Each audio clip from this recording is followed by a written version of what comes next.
The topic I've chosen this morning for our consideration is the permanence of change. Now, in trying to struggle with this idea the last 10 days, I've really come to some conclusions that I want to test out on you, some notions, some ideas. Some 40 years ago, I decided I couldn't do anything else but what I'm doing now, and that is struggling with people to understand more fully the mysteries of life, responding not from science, from the religious tradition, from the spiritual tradition, from history, from the stories of being and coping. It's been an interesting journey. 10 years of that was spent in a sabbatical, dealing with the reality of a deadly heart disease. Well, that was culminated with a miracle, a modern secular miracle, as most of you know, of a heart transplant, June the 21st, 2010. So after 10 years of trying to reckon with my ultimate demise, understanding that it was a crapshoot whether a heart would come along, I know I'm special. My mother told me I was. But it's sort of tough when you're special and O negative too, because O negative is pretty special. You know, we're the universal donor. Well, the bottom side of that is you can only take from O negative. Well, there was a black lady, 32 years old, named Laquita Mims, who went to Baton Rouge the same weekend as this event would happen, to have a procedure on her thyroid, and she didn't wake up. And her mom and dad decided, after consultation with the family, to let their youngest of 6's body be harvested, donated, to save other lives. Well, I'm Laquita Mims' legacy this morning here. The permanency of change is the topic. So I've been looking at life a long time in a lot of different ways, and it's gotten up close and personal. I spent time as an Army chaplain and a hospital chaplain as a staff chaplain. And one night at Bethesda Oak Hospital, back in my younger days when I was black-headed, I dealt with 6 deaths one night. And all the energy that comes with that, with the families and with the issues and with the staff. Because it's very interesting in medical facilities. More times than not, the chaplain and the nurse are left to deal with the family. The medical professionals have other things to do, or also deal with their own absence of ability to defeat death. So here's the chaplain and the nurse, the caregivers up close and personal, the nurse that can hold hands, and the chaplain who's got to stand with something to say or say nothing at all and be with the family in ultimate mystery. The permanency of change has influenced me all of my life, because I came from a sharecropper in Middle Tennessee to get an adequate education, but also to have some kind of fire that burned in my belly to be something else than a truck driver or working at the factory. So I've moved through all kinds of changes in my life. I've passed as an educated man.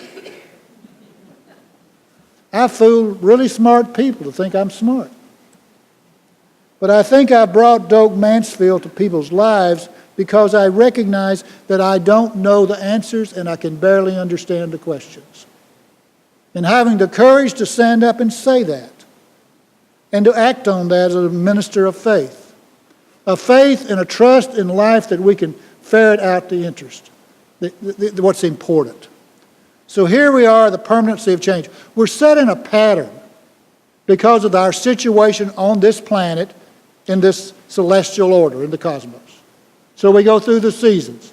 We go through the changes. But also, I want to talk about the change that has occurred in humanity. As we've grown from a creature with potential to occupy and conquer and be the steward of life, to being now possible to destroy life with an atom bomb and to put someone else's heart in my chest and I walk away from it and have another extended period of life. We live in a time of miracles and a time of change. And those changes come slowly, but they are permanent. It's nearly like a spiral. Consider a spiral. We move through this process of seasons and of accomplishments and human history. And we sort of lurch in a movement. And we pick up speed and we slow down. But we move and everything is changed in the process. I'm reading a biography of Woodrow Wilson right now. And he makes a point in 1912 when he's running for president as a Southerner from Virginia and proud of his Southern background and basically a racist, as most white people were in 1912. And the fact was that this historian made the point that in that year of 1912, there was a black lynching once every week, at least, in the United States. So here we are, about 100 years from that point, and that routine has changed somewhat. Now, we've got violence in the street of St. Louis, we've got violence in the street of Cleveland, we've got violence around the world, and we're shooting and maiming one another, and people of privilege are trying to tell us how to feel, me included, about that. I'm saying just feel the experience.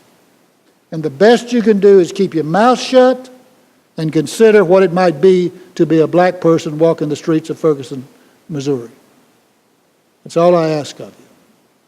But the permanency of change occurs because we learn better ways to cope. We understand more broadly what the noble intentions of humanity is. Now, this is my notion I want to test with you, okay? There's a process in life, a system of life that is interdependent on one another. And there's a force in this life that moves through all this creation, this interdependent organism. And we are part of it. Our consciousness comes and goes in the flickering of it. But it's a holistic process. Now maybe that's what the ancients saw and tried to understand as God. And they named that mystery. They named that concept because that's all they had to know, was a high king or a power or a warlord, and their creativity and their projection was limited to what they could conceive. And finally someone said, a monotheist, an Akhenaten back in the day, that there's a sun. And that's the ultimate deity. That's the only deity. Well, that's pretty good logic. Because Akhenaten saw in that power in the sky how it affected crops, how it affected the Nile, how it affected the life of his civilization. And he wrote about it and talked about it, and history records it. So here we are with this concept. We're post-religious, all this concept of gods manipulating history and moving through it with their saviors and trying to wake us up. That's sort of passé now. That doesn't work for most of us in this room. But how about this concept? How about the organism has a purpose?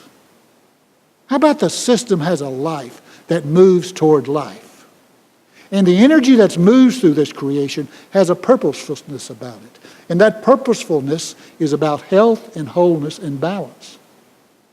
So we go through, and now we have the epidemic, thank you, of racism. Well, how in the world did that happen? When did we become a racist country? We've been racist for 500, 600, 700, 800 years. All as long as someone preached that the other was different and the other was an object of fear. And the other could be subjected to our whims and wishes. We have grown from a small concept of who we are, the nuclear family, the extended clan, the tribe, the nation. And now we're in a cycle of growth and change that says we got to embrace the whole dang thing. Colors don't matter anymore. Ethnicity doesn't matter anymore, except we can talk about it and be proud of it.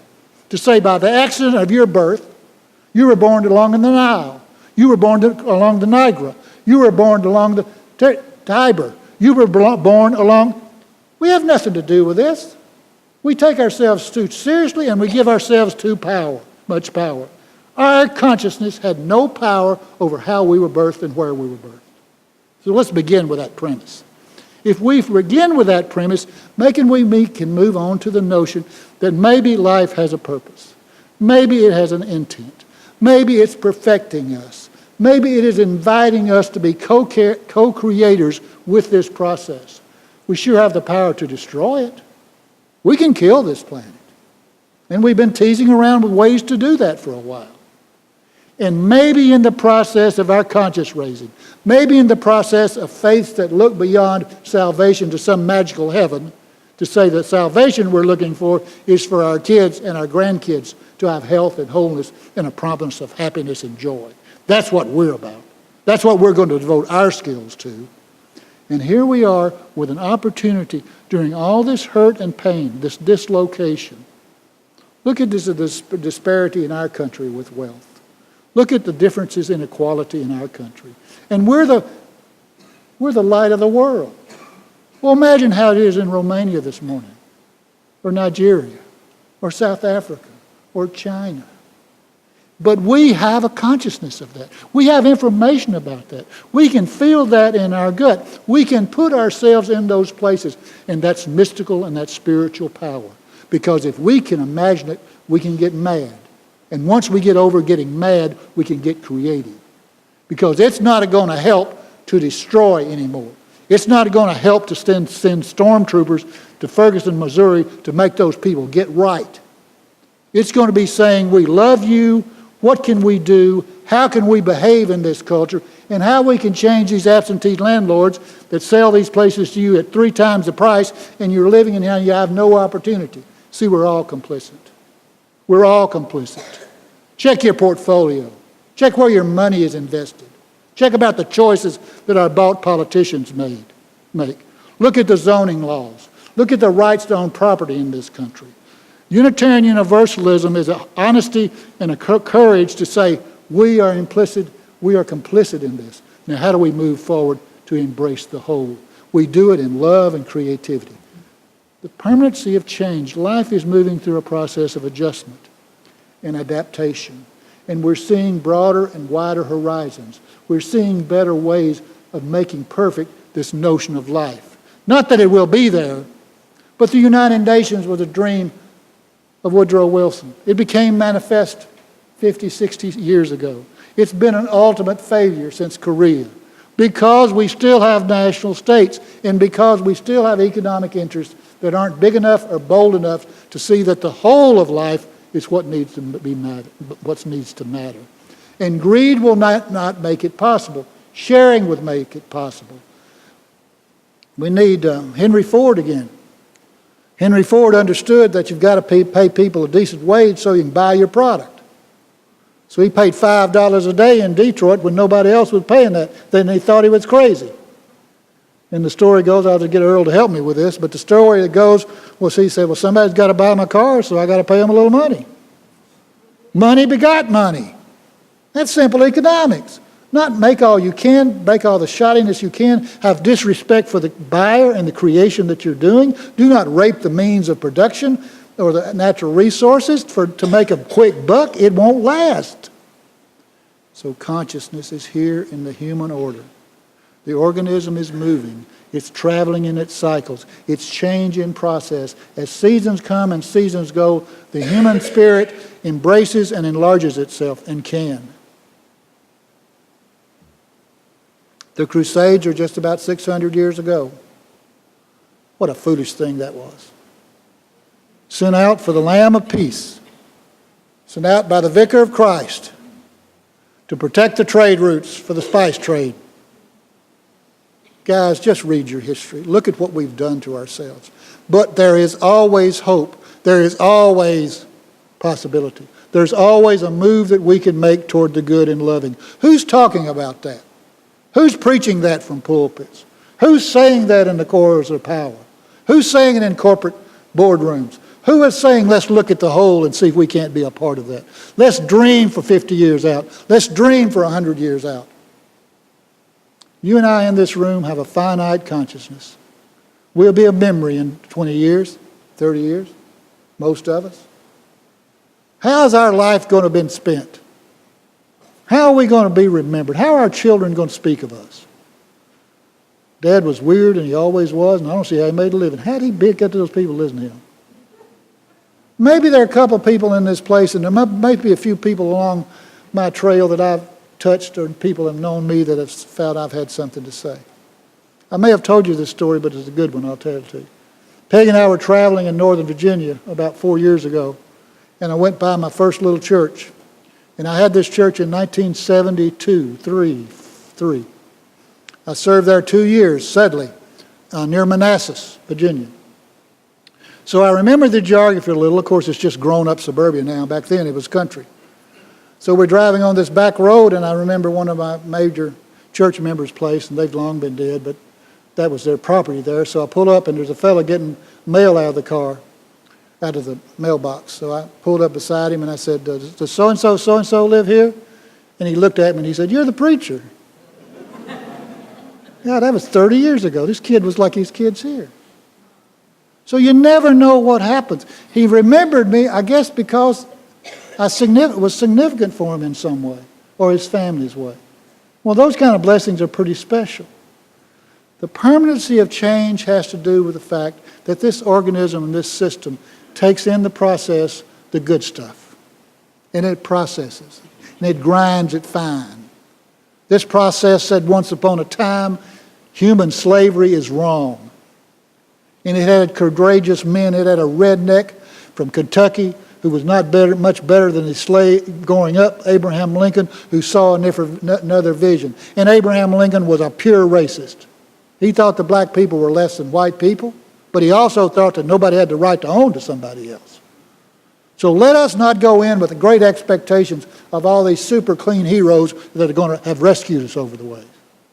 It's just people nudging forward to see some logic in life that says unless we protect this life, unless we bring means of health to it, unless we tend to the needs that's obvious to us, whether it's pollution, whether it's population control, whether it's poverty, whether it's disease, whether it's discrepancy of wealth, until these things are addressed as a whole, we are in trouble. So someone speaks out. Howard Zinn speaks out. Ralph Nader, Gandhi, Martin Luther King, obvious prophets saying to the world, is this the way we want it? Is this what we're going to settle for? Are we just going to be little warlords, eating and being all we can be, storing up all our treasures, and let life go to hell? What will your children say of you? And remember, in 1912, one black was lynched a week in this country. And our ancestors in this room, many of us, turned the other way or pulled the rope. Now that's a reality of life. And with that reality, we can find some grace and some humility to say, what can we do now? Roll up our arms, roll up our sleeves, sit down and talk about how do we relate to this? What do you want for your life? Your life? What do you want of your life, 16-year-old black person? What is your expectations? What has culture taught you and demonstrated to you as a value? Think a minute. You're 16. You see what's on the movies. You see what's in the literature. You see what's happening in the schools. You see what the drugs are. You see the politicians. You see the preachers. What in the hell are you going to do at 16 and see that? Are you going to be disgusted, dejected, turn inward, become defiant? If we will just open our hearts, open our eyes, embrace the struggle that it takes to be a human being in this life, we might find the patience and the goodness to lift one another up, be gentle and kind, and strive for understanding and creative responses to the challenge. The permanency of change is that change moves. And I think life presents opportunities, and we've got friction when we've got issues such as racism. We've got issues of pollution. We've got issues of people not caring. We've got an apathetic culture. It's because culture is trying and life is trying to right itself. It's a period of restraint. It's a period of reaction. It's a period of just holding on. And that will break through with some creativity. It must. If it doesn't, life dies. And see, my ultimate faith is life won't die. Now, we might die, but the energy that moves through creation will live and will survive. There's a great TV show, After People. Have any of you seen that? It's a creative idea that scientists have put together. So they 1 week after people, 2 weeks after people, 3 weeks. So they just use the basic understanding of science of what vegetation will do, what animals will do, how life will sustain itself. See, we're just passengers in this process. We're just predators. We're just parasites unless we choose something else, unless we choose to be participants, unless we choose to say, we've got some responsibility.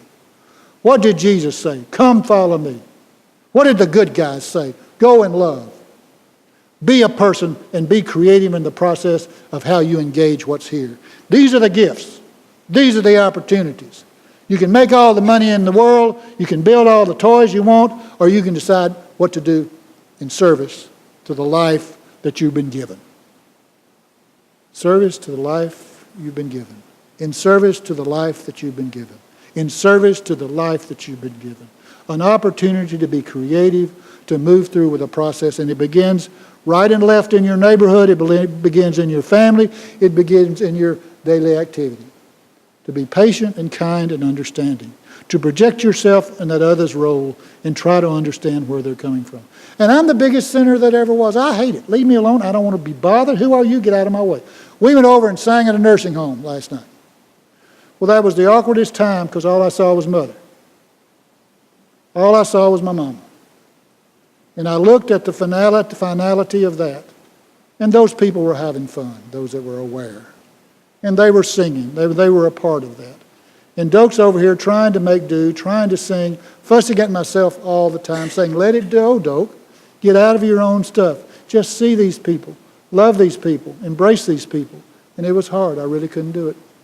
I tried, but I know what my challenge is, and I know what my opportunity is. The permanency of change is an opportunity for us to be participants in the change. What's the thing? Be the change you want to be. The opportunity to be about creating a life that's good and wholesome. And it begins with hope. It's demonstrated through love, and it comes about through endurance. Unitarian Universalists do not preach of a heaven to come. They do not even talk of the possibilities of justice. They all just invite you to work, to stand by the side of love and be a potent force in redeeming life for what it can be. Because we are evil people. We can be really selfish. And we can act out of anger and we can act out of resentment. Unless, as Mr. Lincoln said, the better angels of our nature doesn't take over. Permanency of change is saying that the angels of our nature can win. And as that Arthur said a few years ago, love does win. You may be a part of it, or you may not be a part of it. May it be so. Amen.